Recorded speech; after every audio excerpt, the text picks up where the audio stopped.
Hi అండి, welcome to Shailaja foods.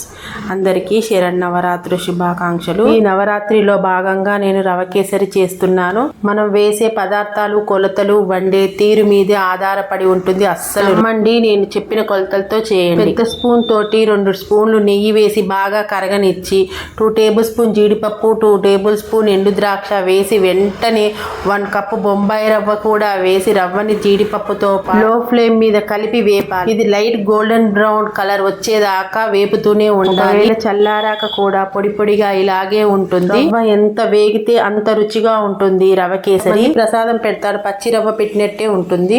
ఇప్పుడు 3 కప్పుల వేడి నీళ్లు తీసుకొని బాగా కలుపుతూ ఉండాలి. చల్లనీళ్ళు అస్సలు పోయొద్దు, ఎందుకంటే ముద్దలాగా అయిపోయి చల్లారాక నీరు కారుతూ ఉంటుంది. బాగా దగ్గరికి వచ్చేదాకా కలుపుతూ ఉండాలి. స్క్రీన్ మీద మెజర్మెంట్స్ ఇస్తున్నాను, ఆ కొలతలతో చేయండి.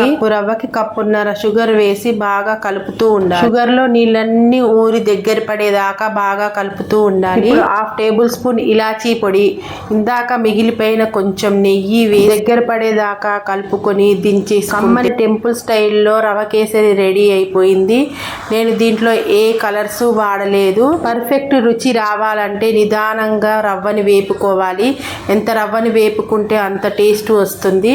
నెయ్యి కూడా ఎంత వేసుకుంటే అంత రుచిగా ఉంటుంది రవ కేసరి. మీరు కాబట్టిన మట్టుకే నెయ్యి వేసుకోండి, కానీ నెయ్యితోటే రవ కేసరి టేస్ట్ వస్తుంది. టేస్టీ రవ కేసరి రెడీ అయిపోయింది.